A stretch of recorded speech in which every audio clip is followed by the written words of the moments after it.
Nyun sewu Bapak. Assalamualaikum warahmatullahi wabarakatuh. Waalaikumsalam warahmatullahi wabarakatuh. Sebelumnya ini saya menemani teman-teman Pak dari majalah MAT. Kita PSDM kan punya media aparatur Pak, namanya MAT. Nah, kami itu setiap edisi selalu menampilkan profil ASN. Nah, dalam kesempatan kali ini kami ingin memperkenalkan profil Bapak sebagai sekda yang baru kepada seluruh ASN di lingkungan pemerintah Kabupaten Cilacap. Yeah. Ini ada teman-teman Pak, ada saya, kemudian Mas Irfan yang punya timnya Pak, yang punya majalah. Terus kemudian Mbak Winda ini asesor, ada Mas Edi, ada Mbak Eva, ada Mas Kopi. Nah, tentunya hari ini kami ingin berbincang-bincang dengan Bapak dalam kesempatan yang di luar kedinasan ya Pak. Jadi nanti kami ngobrol-ngobrol mawon dengan Bapak seperti itu. Nanti akan dipandu oleh Mbak Winda selaku interviewernya. Pak. Oke, terima kasih. Mungkin untuk pembukanya Pak, kami mau mengucapkan selamat dulu pada Bapak karena sudah dilantik sebagai sekda kemarin di tanggal 15 September 2025. Nah, mungkin ini adalah sejarah ya Pak, karena mungkin bupati kita itu saat ini adalah bupati termuda ya Pak. Nah, mungkin Pak Satmoko selaku sekda di sini perlu membersamai bupati yang cukup berbeda generasi mungkin dengan Pak Satmoko gitu ya Pak. Nah, itu mungkin saya mau menanyakan dulu terkait perasaan Bapak mungkin sebagai sekda, bagaimana mendampingi Pak Bupati yang memang generasinya berbeda seperti itu. Ya, terima kasih Mbak Winda. Jadi ini pertama ya, dan sejarah juga buat Cilacap. Kita memiliki Pak Bupati yang relatif masih muda, kurang dari 40 tahun. Dan kami barangkali selaku generasi yang sebelumnya, mungkin generasi tua ya, kami harus mampu beradaptasi dengan kepemimpinan beliau dan juga komitmen maupun konsep-konsep pembangunan yang tertuang dalam RPJMD 5 tahun ke depan. Kami harus adaptasi, dan bagi saya ini tentunya jujur saja senang ya sebagai ASN bisa menduduki jabatan top karir ya di sebuah pemerintah lokal yaitu Kabupaten Cilacap. Ini sebuah kebahagiaan tentunya. Namun dalam konteks ini saya tidak memaknainya dalam konteks secara lahiriahnya bahagia, senang, gembira, tapi ini samananya sebagai sebuah ujian. Nah, kalau kita maknai sebagai sebuah ujian, harapannya nanti saya ini menjadi rem saya secara pribadi, saya, karena tugas sekda kan aspeknya sangat luas ya. Betul. Kalau dulu saya di Kesbangpol pernah dinas Pedanka, terakhir di Satpol PP, hanya satu bidang tugas. Tapi kami hari ini harus mengkoordinir lebih dari 30 OPD plus kecamatan ya. Ini tugas yang berat, harus mampu beradaptasi, dan juga di samping berat ini yang lebih berat lagi adalah tanggung jawabnya ini. Nah, tanggung jawabnya juga semakin berat. Nah, inilah yang kami maknai jabatan ini sebagai sebuah ujian. Nah, sehingga nanti tugas dan tanggung jawab berat itu kami bisa ada rem, karena potensi-potensi untuk melakukan hal yang di luar aturan itu kan potensinya ada ya. Sebagai sekda, inilah remnya sebagai ujian. Kalau kita main sebagai sebuah ujian, tentunya kita mau macam-macam takut dalam arti melanggar aturan. Nah, itu intinya Mbak Winda. Kaitannya dengan generasi milenial yang sekarang Pak, mungkin kan sudah banyak yang vokal juga ya Pak terkait di sosial media begitu. Ya, refleksi Bapak sebagai istilahnya nih nakodanya Pemdanya Cilacap nih, nakoda birokrasinya nih Pak. Bagaimana refleksi Bapak? Kan ujiannya jadi tambah-tambah nih Pak ngadepin milenial. Gitu. Ya, hari ini dengan digitalisasi yang begitu pesat perkembangannya, ini adalah sebuah keniscayaan, sebuah kenyataan yang harus kita hadapi.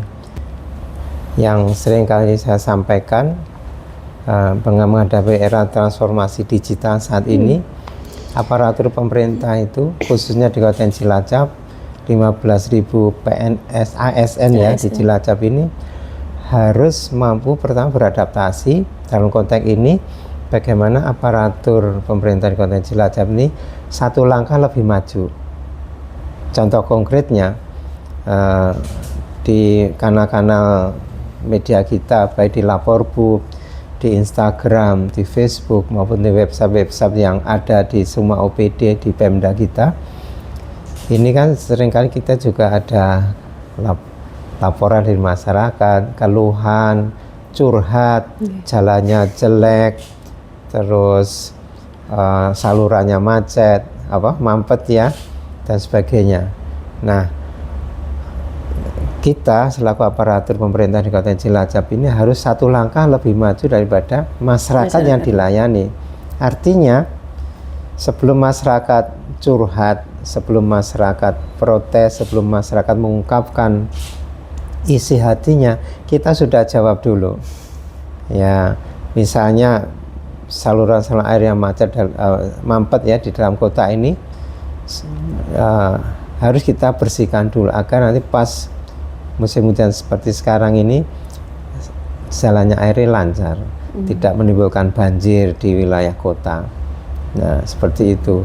Misalnya bagaimana hari ini pemerintah Kabupaten Cilacap di bawah kepemimpinan Bapak Samsul Rahman sudah membuat kebijakan ada Bosda. Jadi Bosda ini dari APBD setiap tahunnya nanti 40 miliar itu untuk memastikan khususnya di SD SMP negeri tidak boleh ada lagi iuran sumbangan dari wali murid.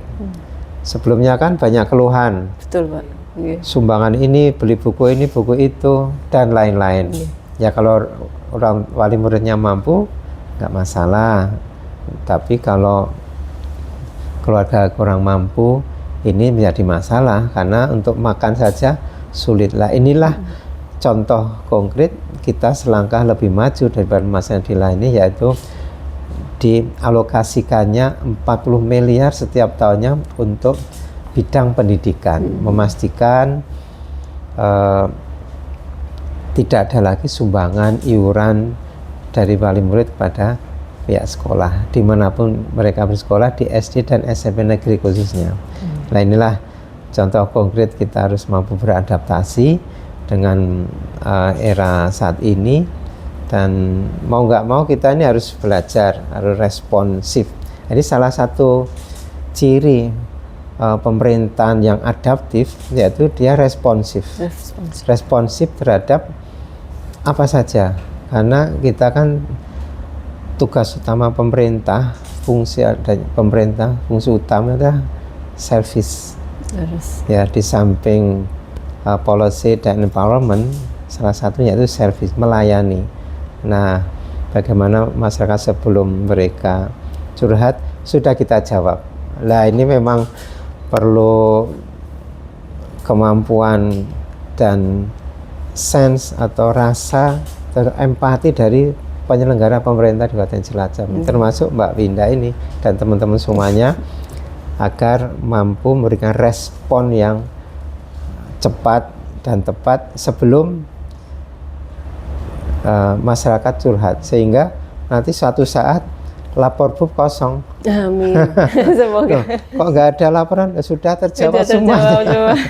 Di Instagram, di Facebook, di website kita tidak ada lagi masyarakat curhat. Hanya satu kalimat, terima kasih Pak Bupati, terima kasih Pak Bupati sudah ini dan itu dan sebagainya. Itulah ini tantangan, dan kami yakin 15.000 ASN di Cilacap ini insya Allah mampu, karena Pak Bupati sudah semangat, kita di bawahnya harus lebih semangat lagi. Lebih semangat lagi. luar biasa sih. Biar- Bapaknya saya, bapak kan terkenal ya, maksudnya sosok yang agamis dan berintegritas. Nah, kalau bapak sendiri, gaya kepemimpinan yang ingin bapak terapkan itu seperti apa? Kemudian pemimpin yang bapak idolakan atau bapak adaptasi, tiru kepemimpinannya itu siapa, Pak?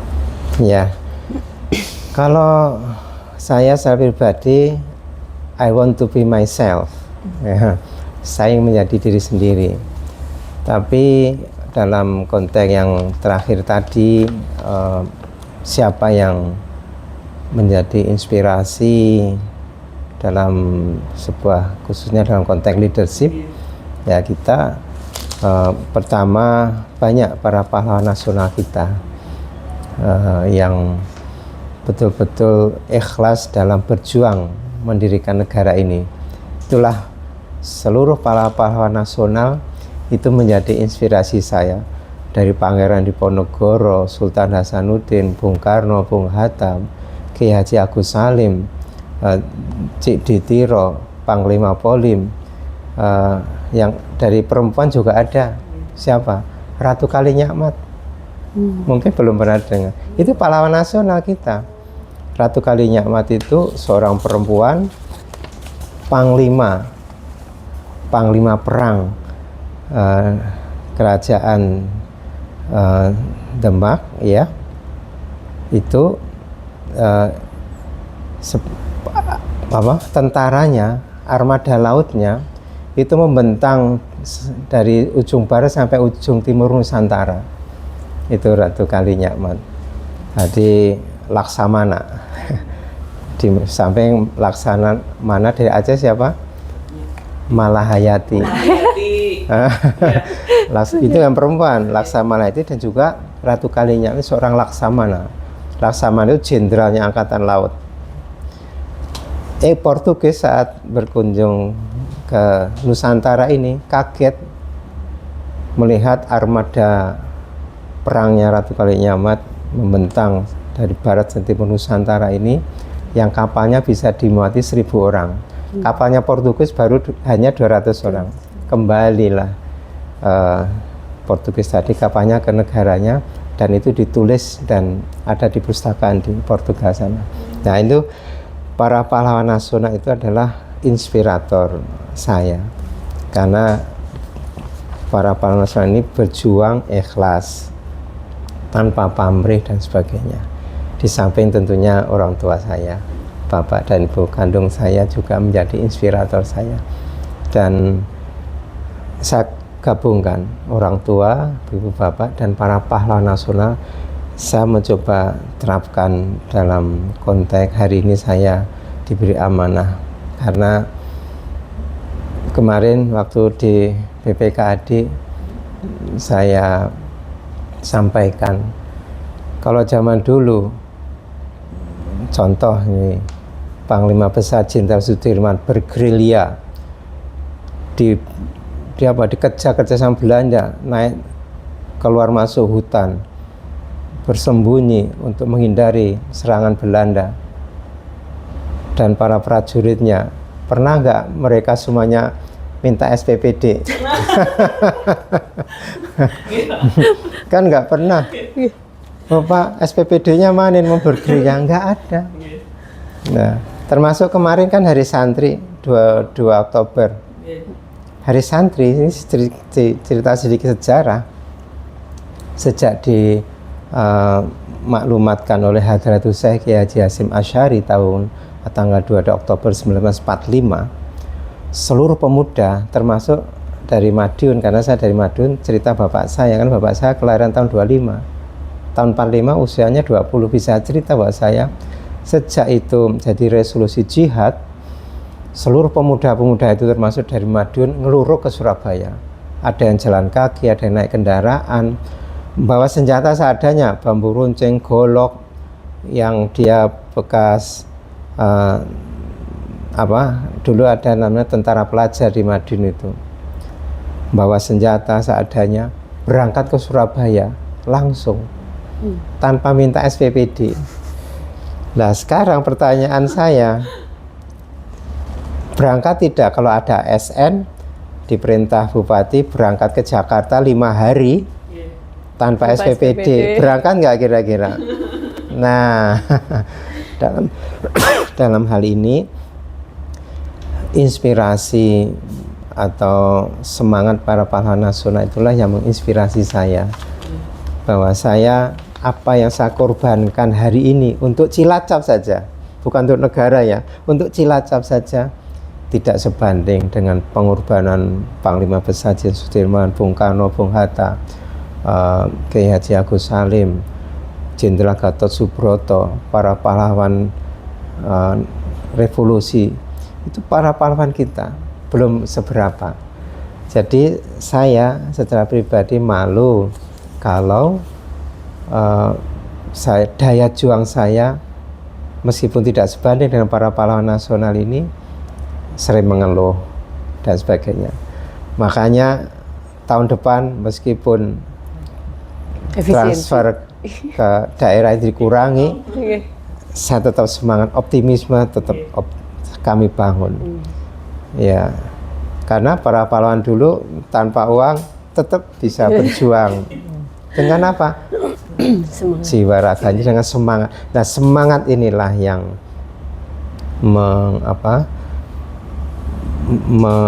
memberikan semangat secara spiritual maupun secara fisik untuk dengan segala kekurangan kita tetap berjuang maju terus dengan agar Cilacap maju besar tadi dengan prinsip kerjanya becus tatak itu. Nah, inilah yang tentunya menginspirasi saya, dan mudah-mudahan saya sendiri sebagai manusia biasa tentunya banyak kekurangan ya, banyak kekurangan, banyak kelemahan, tapi dengan segala kekurangan kelemahan saya ingin, niat sudah ada, niat sudah ada untuk melakukan yang terbaik buat Cilacap dengan segala tantangan dan resikonya, apapun tantangan ke depan.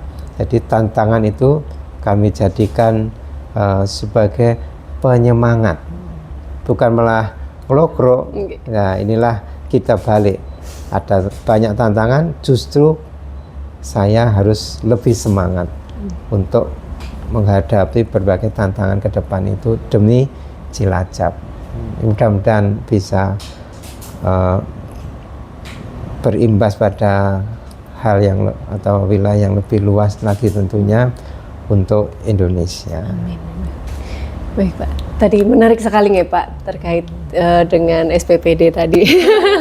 Sepertinya kebetulan saya juga sudah menyiapkan pertanyaan terkait dengan visi Cilacap maju besar tadi nggak Pak, dan tadi juga Bapak memantik semangat kita untuk bisa bekerja walaupun dalam efisiensi, bayang-bayang efisiensi di 2026 gitu. Apa sih Pak prioritas Bapak, terutama program kerja yang bisa mendukung Cilacap maju besar?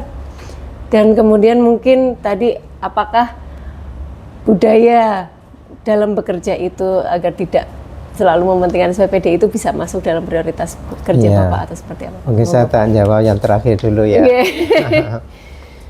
Jadi kita ini diwarisi oleh nilai-nilai semangat juang yang dulu waktu kami masih sekolah di SD, SMP, SMA, yaitu nilai-nilai juang 45 yang tadi yang telah dicontohkan oleh para pahlawan nasional itu.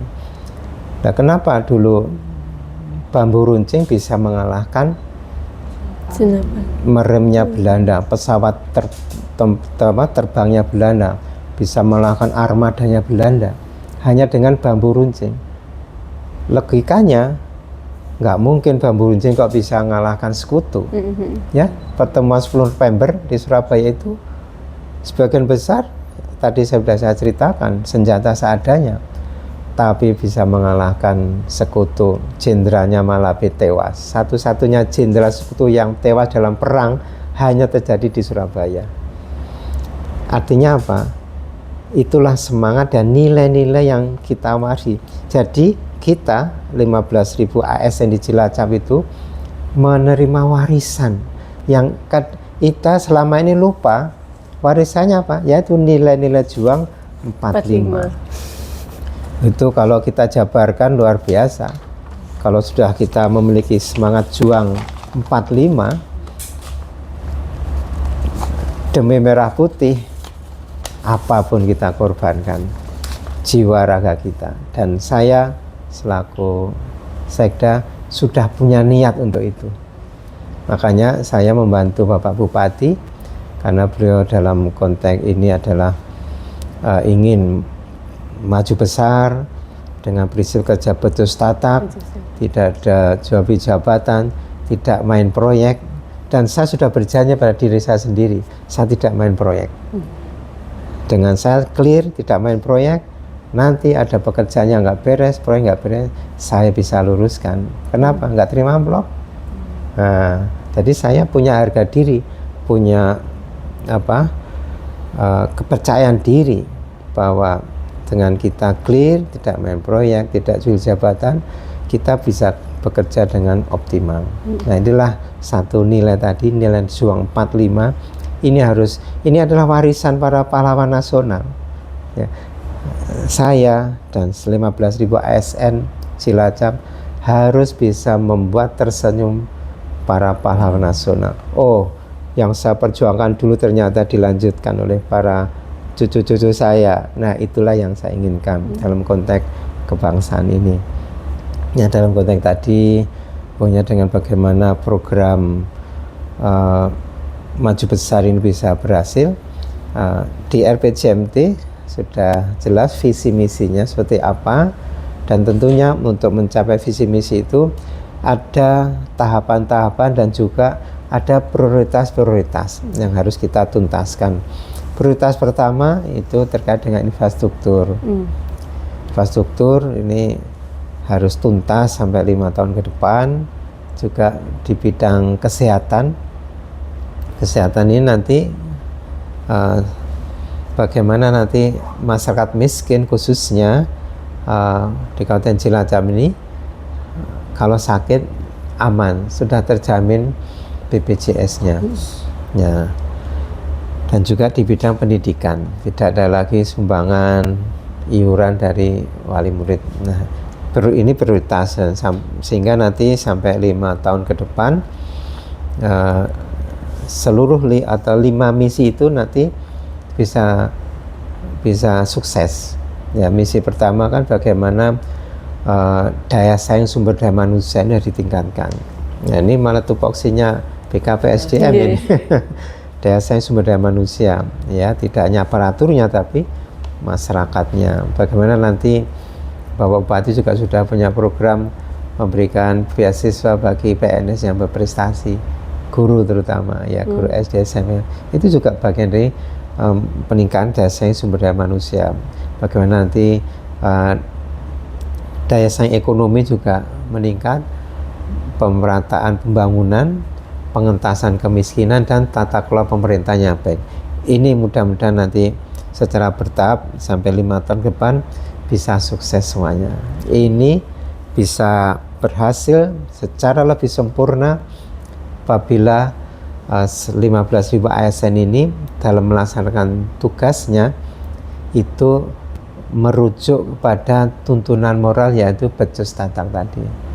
Becus tatak ini setelah kami pelajari dalam mendalam, ini tuntunan moralnya, ya kan, becus yang benar, ya kan, E-nya eling, ya, C-nya cerdas, ya, U-nya ulet, ya, S-nya santun, ya, TAG-nya tidak akan jual beli jabatan, tidak akan korupsi, manipulasi, tidak akan apalagi melanggar aturan, dan gelem, ya, gelem ada kerentek, mau komitmen untuk melaksanakan itu semuanya. Nah, inilah tuntunan moral ini akan menyempurnakan pencapaian tujuan-tujuan yang termaktub dalam RPJMD itu. Tanpa becus tatak, saya pesimis. saya pesimis RPJMD bisa sukses. Tetapi dengan becus tatak, saya yakin, optimis pencapaian RPJMD 5 tahun ke depan ini bisa optimal. Karena inilah yang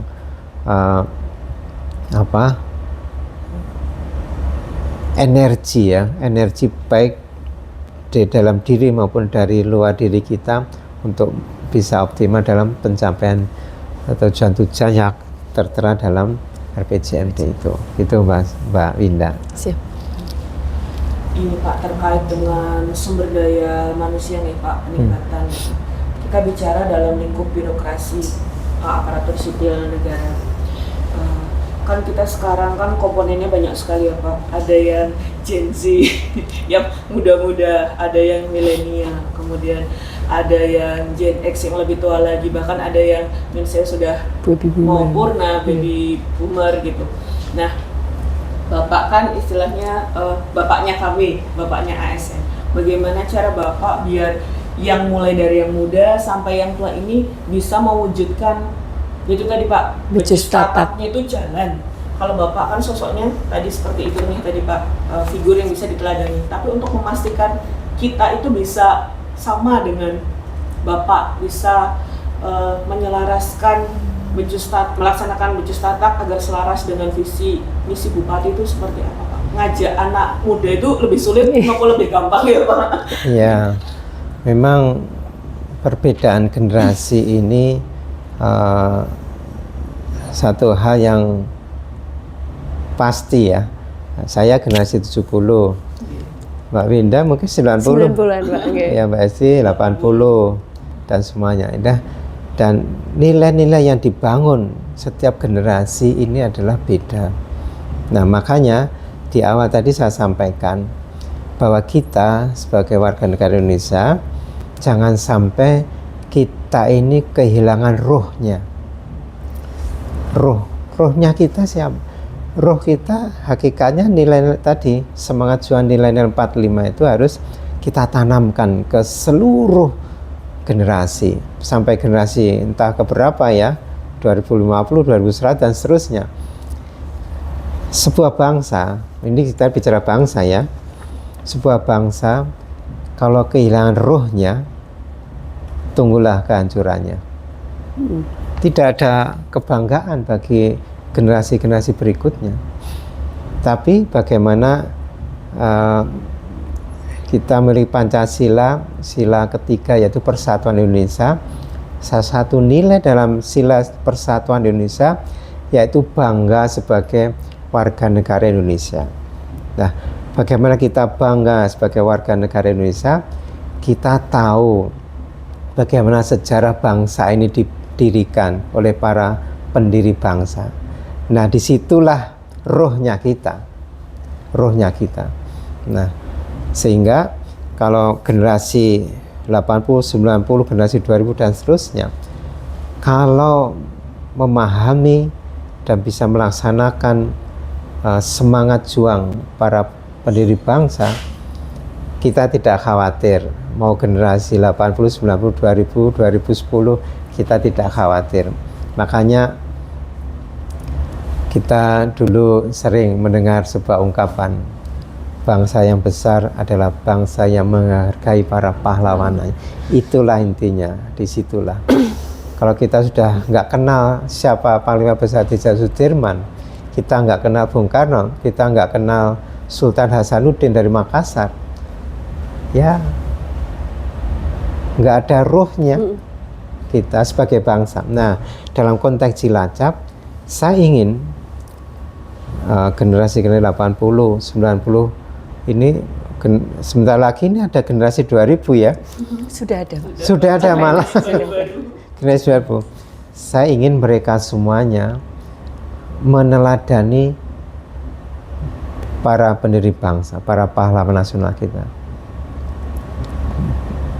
Nilai-nilai semangatnya yang diwariskan pada kita, kita tanamkan ke dada kita masing-masing.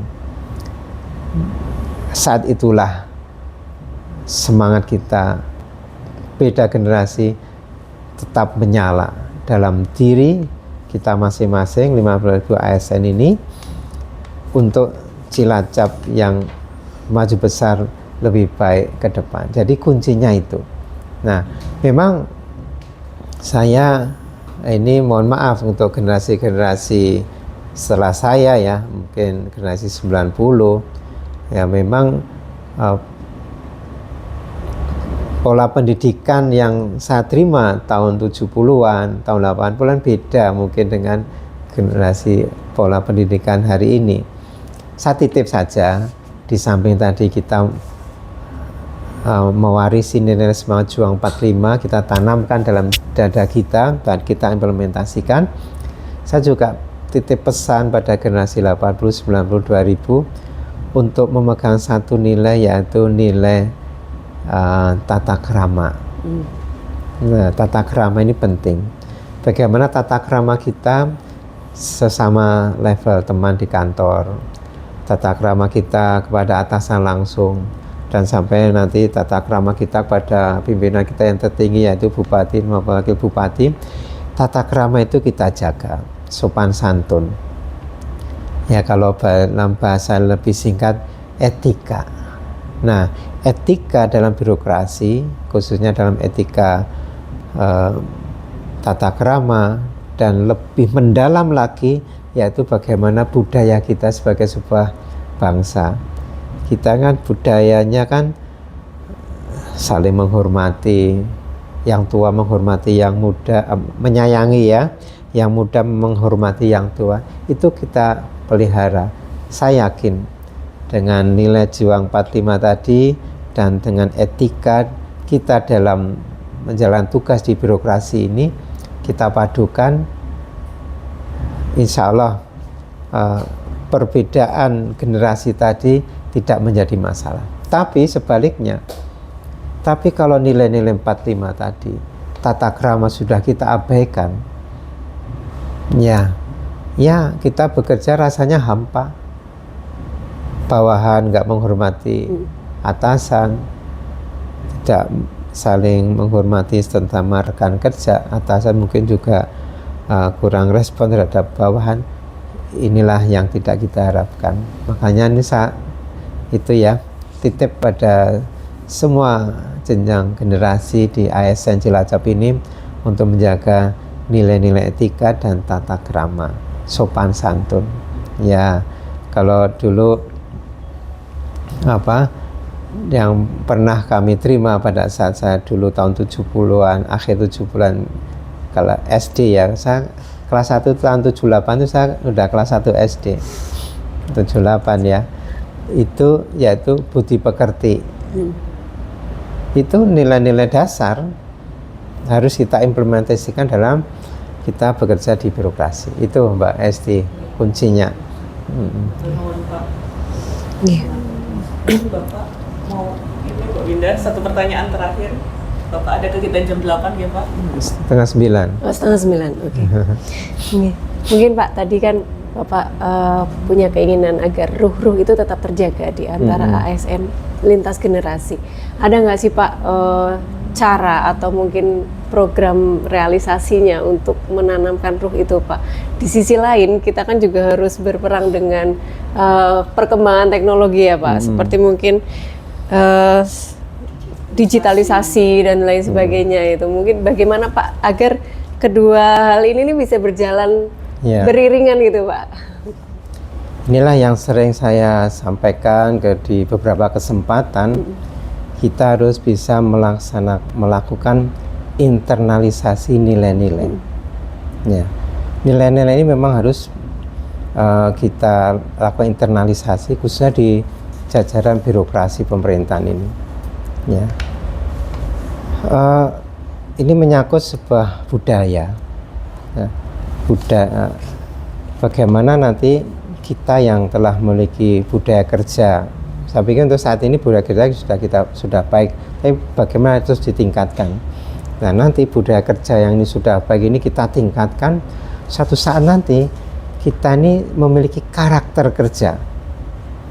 Ya, jadi ini penting sehingga internalisasi, sosialisasi nilai-nilai ini perlu kita sosialisasikan secara masif pada seluruh ASN, jajaran birokrasi Cilacap. Hanya dengan itulah ASN ini tanpa diperintah sudah paham apa yang harus dia lakukan. What must they do? Apa yang harus mereka lakukan, mereka tak tahu.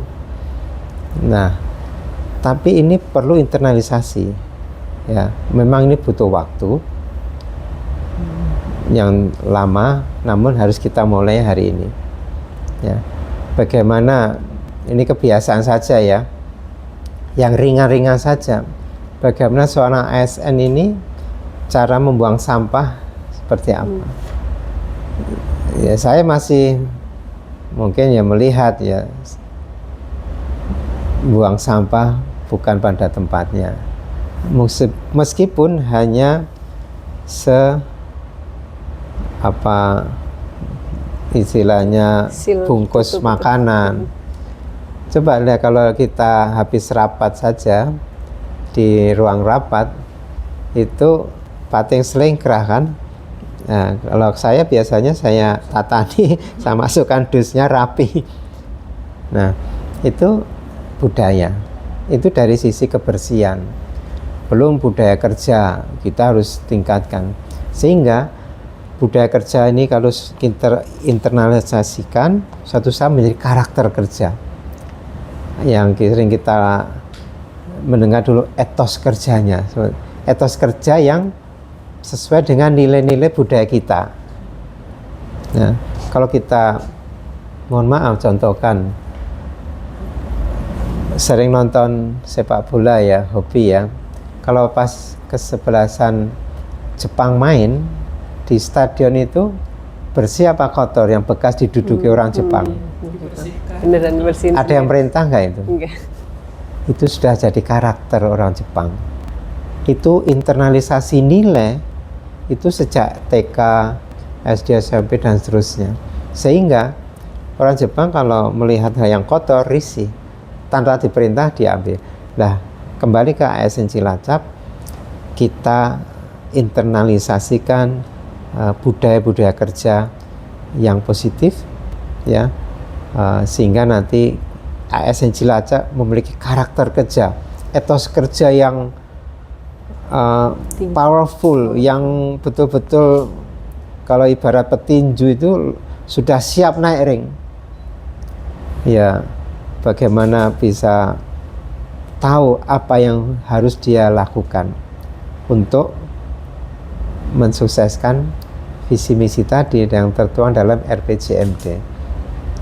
Itulah pesan saya, bagaimana nanti internalisasi, sosialisasi budaya kerja ini harus kita masifkan di seluruh OPD yang ada di Cilacap.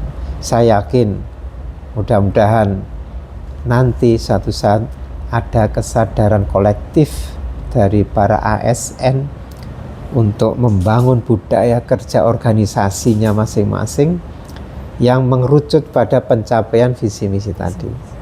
Itu kerja keras dan tidak mungkin bisa kita lakukan 1, 2, 3 tahun, tapi kita mulai hari ini. Ya, itu. Kalau Masuk ini ya Pak, juga mungkin terkait dengan pengembangan karir ASN. Kita punya ASN kan 15.000 nih Pak. Macam-macam karakter. Kalau Bapak sendiri kan memulai dari nol, dari lulus dari Purna Praja, kemudian sampai sekarang top karirnya ASN menjadi sekda. Nah, Bapak, bagaimana cara Bapak untuk bisa memotivasi gitu ASN Kabupaten Cilacap ini untuk berkarir dan berprestasi gitu Pak menuju puncak karirnya masing-masing, terutama mungkin juga yang perempuan Pak. Iya. Jadi nanti di Cilacap ini ASN baik laki perempuan kesempatannya sama, peluangnya sama untuk pengembangan karirnya masing-masing. Nah, pengembangan karir ini bisa dilakukan melalui pendidikan yang formal, mungkin dari S1 dia bisa S2, S3, terus pengembangan dengan mengikuti banyak pintek, pelatihan-pelatihan, kursus-kursus dan lain-lain. Itu kita kembangkan ke depan. Nah, ini BKPSDM yang mengelola itu semuanya. Tapi satu hal lagi, yang dalam pengembangan karir ASN ini agar mereka nanti lancar, sukses ke depannya, tidak hanya sebatas mereka meningkatkan pendidikan formalnya, bintek, kursus-kursus formalnya, tapi satu hal lagi, bagaimana dalam diri setiap ASN itu ada satu nilai yang tetap dipegang teguh oleh masing-masing ASN. Apa itu? Nilai-nilai integritas. Ini harus dipadukan. Karir ASN, misalnya dia sudah mencapai level pendidikan yang tinggi, banyak pelatihan, kursus, bintek, dan lain-lain. Tetapi kalau tidak memiliki satu nilai tadi, nilai integritas, saya bisa katakan ya belum sempurna. Nah, lebih sempurna lagi kalau itu dipadukan. Jadi kompetensi secara formal tadi dari sisi pendidikannya dipadukan dengan nilai-nilai moral tadi, nilai-nilai integritas. Inilah yang kita ingin kita tuju ASN di Cilacap, yaitu ASN yang memiliki kompetensi di bidangnya masing-masing dan juga memiliki integritas atau berintegritas. Itu yang ingin kita tuju di Cilacap. Sehingga kalau sudah seperti itu, kita yakin Cilacap ini tidak hanya sekedar maju besar, ini akan terus ada akselerasi percepatan ke depannya. Kalau penyelenggara pemerintahan di Cilacap ini memiliki kompetensi dan juga karakter moral, integritas tadi. Ini kunci. Kemarin saya mengikuti pengukuhan guru besar Unsud ya, kalau nggak salah Bapak Profesor Abdurrahman, implementasi kebijakan publik itu akan sempurna apabila ada tuntunan moralnya. Tuntunan moralnya ya tadi ASN yang memiliki integritas tadi. Sehingga nanti suatu saat inspektorat tinggal duduk-duduk aja di meja kerjanya. Nggak perlu inspeksi ke kecamatan, ke desa, kelurahan, OPD, nggak perlu. Kenapa? Sudah jujur semuanya. Nah, yang dalam hal ini saya ingin memberikan satu pesan dari para leluhur kita. Ini juga bagian dari nilai-nilai budaya bangsa kita. Dalam budaya Jawa, petuah orang-orang kita dulu, ada sebuah ungkapan, ojo melek gendong lali. Ojo melek gendong lali ini artinya jangan ingin memiliki sesuatu yang bukan hak kita.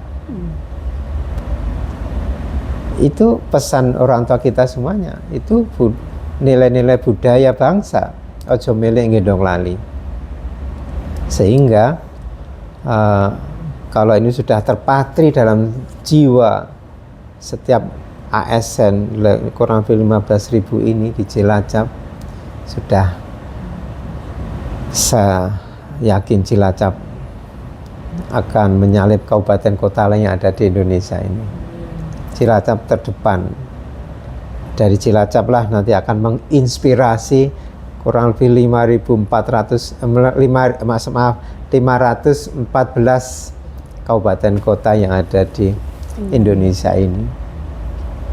Arahnya ke sana, lewat maju besar, becus satak akan menginspirasi 514 kabupaten kota di Indonesia. Kita optimis sana, sehingga Cilacap jadi pelopor dalam mewujudkan ASN yang memiliki kompetensi dan juga memiliki integritas. Itu yang terakhir yang tadi nilai itu ojo melek ngendong lali. Ini pesan saya juga ke Mbak Winda dan semuanya ya. Quotes of the day, Pak. Ojo milih. Nah, itu jangan ingin memiliki sesuatu yang bukan haknya. Ya kalau bukan hak kita jangan diambil. APBD ada nggak hak kita dari APBD? Ada. Gaji, honor-honor yang resmi, tunjangan-tunjangan, TPP itu ambil. Tapi di luar itu ya jangan diambil. Nah itulah komitmen kita semuanya, sehingga mudah-mudahan nanti Cilacap semakin baik ke depan dan lebih berkah mudah-mudahan. Amin, amin. Baik Pak, tadi dari segi SDM mungkin ya Pak, memang ruhnya di situ, terus integritas dan kompetensi ya. Kalau untuk sisi pendukungnya Pak, mungkin seperti inovasi ataupun digitalisasi, ini kira-kira apa Pak yang akan dikembangkan, mungkin didorong nih awal-awal ini untuk mendukung SDM kita dalam mencapai visi tadi Pak? Iya, jadi ada sebuah ungkapan ini yang disampaikan oleh Bapak Manajemen Modern, yaitu Peter Drucker. Jadi Peter Drucker adalah Bapak Manajemen Modern. Satu ungkapannya simple, innovation or die. Inovasi atau mati. Nah, ini dalam konteks organisasi. Organisasi kalau nggak ada inovasi, dia mati. Nggak bisa beradaptasi dengan perkembangan zamannya. Nah, OPD di Cilacap ini harus mampu berinovasi, berkreasi untuk yang pada dasarnya nanti mampu beradaptasi dengan perkembangan lingkungan, baik lingkungan internalnya maupun lingkungan eksternalnya. Itulah pesan saya pada teman-teman ASN, innovation or die. Dalam konteks organisasi harus mampu beradaptasi, berinovasi untuk menyesuaikan dengan perkembangan zaman. Di organisasi tadi kan ada aparatur-aparatur, pegawai-pegawai di dalamnya. Nah, setiap pegawai di dalamnya itu di bawah koordinasi kepala-kepala OPD ini mampu berinovasi. Inovasi ini tidak harus mahal, inovasi ini tidak harus hal-hal yang terlalu rumit dan sebagainya. Hal yang sederhana dan mungkin lebih dari itu, bagaimana yang penting organisasi ini bisa tidak hanya sekedar jalan cepat, tidak hanya sekedar lari, tetapi harus lari kencang. Itu percuma hari ini kalau kita hanya sekedar lari, tidak. Karena maju besar Becus Tatak ini filosofinya dia bukan jalan cepat, bukan sekedar lari, tapi lari yang kencang. Nah, bagaimana kita bisa lari dan kencang? Kuncinya masing-masing OPD di bawah leadership kepala OPD tadi bisa memotivasi anggota organisasinya untuk berinovasi dan bekerja keras dalam hal ini penuh semangat yang dilandasi oleh nilai-nilai juang 45 tadi. Itulah kuncinya. Jadi innovation or die itu disampaikan oleh Peter Drucker, Bapak Manajemen Modern kita. Memang inovasi itu ini ya Pak, harus terus-menerus dilakukan gitu ya. Dan mungkin kita sementara ini kan selalu berpikir bahwa inovasi itu terkait dengan aplikasi. Padahal sebenarnya inovasi itu kan tidak harus digital atau aplikasi, tapi mungkin pemikiran-pemikiran dan sebuah sistem baru makanya Pak.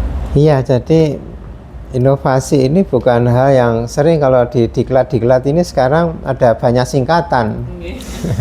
Nah, ya nggak apa-apa, tetap kita hargai sebagai sebuah inovasi. Tapi inovasi ini mencakup semua aspek dan semua sisi dan semua cara. Ya, jadi tidak hanya sekedar ada aplikasi ini dan itu, tidak, tapi semua metode, semua cara bagaimana kita orientasikan untuk percepatan pencapaian tujuan. Itulah sebuah inovasi. Ya. Nah, banyak cara. Saya yakin 15.000 ASN ini ada 15.000 inovasi baru di Cilacap ini. Bahkan lebih, karena tidak bisa saja satu orang ASN punya 5, 6, 7 inovasi. Sehingga bisa 100.000 inovasi di Cilacap ini dalam 1 tahun.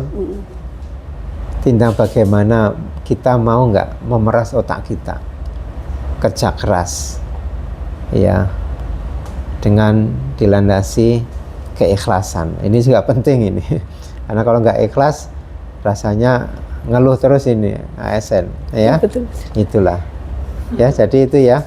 Jadi banyak metode, banyak cara untuk kita berinovasi. Satu tujuan yang ingin dicapai itu bisa ditempuh dari banyak inovasi, ya, banyak cara. Kalau dulu waktu kita masih SMA banyak jalan menuju Roma, artinya banyak cara, banyak metode, inovasi untuk upaya pencapaian tujuan. Itu Mbak Esti, Mbak Winda. Ada lagi?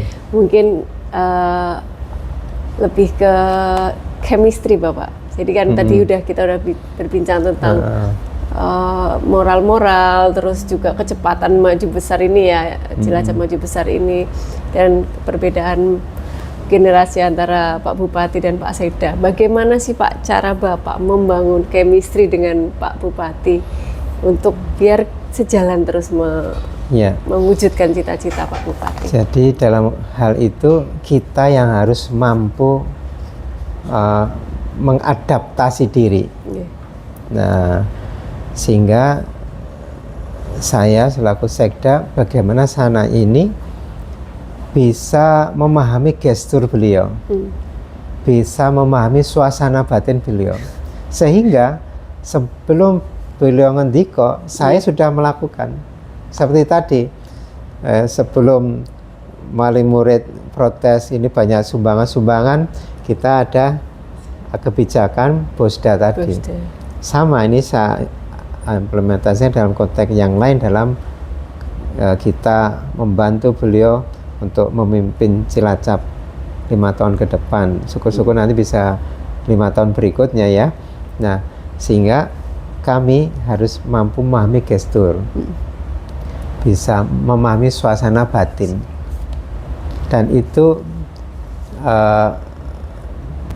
bisa kita dapatkan dari statement beliau pada saat sambutan, arahnya seperti apa, prioritasnya seperti apa, ya. Sehingga sebagai bawahan yang baik adalah bawahan yang mengerti, memahami gestur dan suasana batin pimpinan, sehingga pimpinan belum ngendiko, kita sudah laksanakan. Itulah bawahan yang baik, dan ini perlu seni, perlu belajar terus, dan kuncinya membangun keikhlasan dalam diri setiap ASN. Insya Allah itu. Insya Allah, bismillah. Oke, baik Pak, pertanyaan terakhir mungkin Pak. Ya. Ini terkait dengan tadi membaca gestur, dan itu kan cukup menghabiskan energi juga ya Pak, di tengah kegiatan-kegiatan yang banyak juga, pikiran-pikiran banyak juga gitu ya Pak. Bagaimana sih Pak sebagai Sekda menjaga stamina dan konsistensi dan semangat dalam mendampingi Pak Bupati ini Pak? Ya, tentunya saya harus banyak bergerak, makanya kami dengan setiap nanti tanpa direncana, kalau pas ada hari yang tidak ada kegiatan formal, kita langsung turun ngecek semua kegiatan yang ada di wilayah. Tujuannya apa? Tidak hanya duduk saja. Kalau duduk saja kan kurang gerak. Nah, dengan kita terakhir kemarin hari Senin ya, pas Selasa ya, kita juga cek lapangan, kita sering jalan ngecek saluran yang tersumbat ya, ngecek pelayanan di puskesmas di Gumilir itu, Cilacap Utara, ngecek jembatan untuk evakuasi yang di perumahan Tegal Asri yang masuk ke arah Rinenggo Asri, kan dibangun jembatan baru untuk antisipasi atau evakuasi bila terjadi hal yang tidak kita inginkan. Nah, itulah cara kita untuk bisa menyeimbangkan ya antara kerja duduk dan kerja di lapangan, sehingga paling tidak kita banyak gerak, otomatis secara langsung kita juga sambil berolahraga. Tapi kuncinya satu memang, Dari dalam. keikhlasan itu. Jadi kita bekerja ikhlas, tanpa pernah mengeluh dengan kondisi apapun. Itu juga akan membangun sel-sel dalam tubuh kita itu menjadi sel-sel yang positif. Ya, sehingga secapek apapun, seberat apapun, baik fisik maupun pikiran, kalau kita niatkan dengan semangat keikhlasan, ya seperti tadi para pahlawan nasional, itu capeknya nggak ada. Nggak kerasa gitu. Nggak ada. Kalau ini Pak, di sela-sela kesibukan pekerjaan, Bapak hobinya apa sih Pak? Mungkin selain mungkin kan kita tahu bulu tangkis ya Pak. Iya. Satu, atau mungkin Bapak punya hobi kuliner bersama keluarga. Kan kalau sekarang kan harus work life balance. Ya, jadi alhamdulillah beberapa kuliner di Cilacap saya sudah mencicipi. Ya, baik yang kaki lima maupun yang permanen. Permanen itu mungkin rumah makan ya. Itu saya kalau untuk keluarga memang lebih enak ngobrolnya kalau sambil makan. Ya, kalau di rumah itu ya sulit karena mungkin biasa dengan kesibukannya masing-masing. Kalau saya sampai rumah biasanya cepat istirahat untuk bisa menata fisik ya, mengatur fisik. Nah, kalau kuliner itu sudah saya coba beberapa tempat, baik yang kaki lima maupun yang permanen. Untuk apa? Untuk menerjemahkan ya suasana batin tadi pimpinan. Kan ya, sering dulu waktu beliau masih menjadi wakil kan, tekani, tukoni. Ya, kemarin kita ngelarisi Cigimbal Park di Trite Kulon ya. Ya, alhamdulillah teman-teman asisten, kepala dinas, BPD dan teman-teman cocok kemarin. Saya ajak makan pecak belana, kakap, pecak kakap maupun pecak ikan kiper. Minumnya tegan. Ya, alhamdulillah Pak Ruspan apa namanya itu juga senang. Terima kasih Pak, dilarisi. Memang kita seperti itu. Jadi nanti kami itu ke lapangan yang tadi saya cerita itu, biasanya kita sebelum berangkat sudah punya acar-acar. Oh, ini mau ke wilayah mana? Oh, nanti makannya di mana gitu. Tanya jelas makan di wilayah Kabupaten Cilacap. Biar nanti UMKM itu bisa tumbuh. Banyak. Ini mungkin nggak perlu saya ceritakan ya teman-temannya tadi ya. Enak. Dan di Cilacap saya meskipun orang Madiun, Jawa Timur, sekarang saya sudah mampu beradaptasi dengan masakan Cilacap. Ya, sehingga saya kalau dengan khususnya dengan keluarga itu hiburannya hanya nyicipi kuliner-kuliner yang ada di Cilacap itu. Coba aja mendoan di bawah itu traffic light alun-alun itu enak. Mendoan kalau sore itu enak. Kami semua alhamdulillah kita jajan. Jajan. Iya. Jadi suka jajan. Oke, Bapak matur nuwun sekali berkenan menerima kami. Perbincangan hari ini luar biasa Pak. Banyak sekali nilai-nilai yang kami mungkin banyak hal baru malah yang baru kami dengar, dan insya Allah kami akan selain menginternalisasi untuk diri kami akan menyebarkan gitu, menyebarkan juga kepada seluruh pembaca dan teman-teman yang ada baik di kantor ataupun yang lainnya, dan semoga hari ini kegiatan hari ini bisa membawa manfaat untuk kita semua. Saya mewakili teman-teman, mohon maaf Pak apabila ada yang kurang berkenan, dan atas keterbatasan kami juga sekali lagi kami mengucapkan terima kasih kepada. Iya, sama-sama. Terima kasih ya. Tadi pengennya ngobrol lama, tapi ini jam 8:30 ya. acara lagi. Mudah-mudahan teman selalu sehat ya. Amin. Oke. Semangat. Siap, Pak. Pelopornya BKPSDM. Izin foto Bapak ya Pak. Betul. Foto Bapak Terus ini ada SOP saya, SOP tidak tertulis.